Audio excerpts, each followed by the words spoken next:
J'ai vécu dans une maison hantée avec ma tante et je vous raconte absolument tout. Cette histoire s'est passée il y a quelques années lorsque je vivais avec ma tante. C'était dans une très grande maison, une grande maison à étages. On n'était pas si nombreux à l'intérieur, on était juste 3 ou 4 personnes. Au rez-de-chaussée, il y avait un salon, il y avait une grande chambre aussi qui servait un peu de magasin. Il s'est passé des choses dans cette chambre. Seigneur, je vais vous raconter dans un autre TikTok.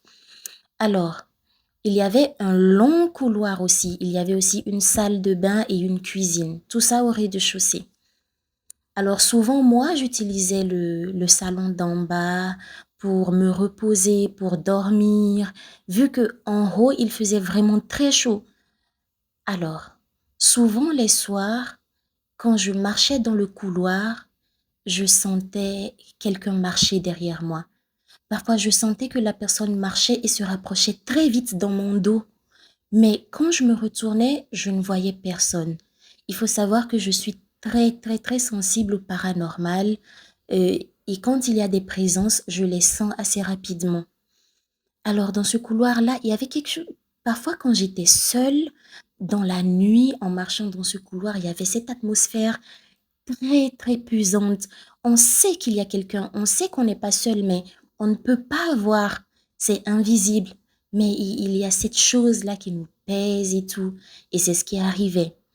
Une nuit, je dormais dans le salon d'en bas et il ne faisait même pas si nuit que ça. Il était peut-être 18, 19 heures. Alors je me suis réveillée en sursaut. Enfin, c'était un rêve lucide. Je me suis réveillée, j'ai vu une femme qui se tenait juste devant moi. Vraiment, elle se tenait debout devant moi. Je dormais dans le canapé, hein. Elle se tenait debout devant moi. Elle s'est arrêtée et elle me regardait, elle me fixait. Et alors moi aussi, je me suis levée, je me suis assise sur le canapé et j'ai commencé à la fixer aussi. Je la fixais, mais dans mon cœur, j'ai commencé à réciter des prières. J'ai commencé à prier très silencieusement et on se fixait toutes les deux. Et là, pouf, elle a disparu. D'un seul coup, elle a totalement disparu. Et là, je me suis réveillée totalement, en fait. J'étais debout, mais je dormais. Voilà. Et là, je me suis totalement réveillée. Il s'est passé des choses dingues dans cette maison. Si vous voulez savoir plus d'histoires sur cette fameuse maison, abonnez-vous et on se retrouve chaque semaine.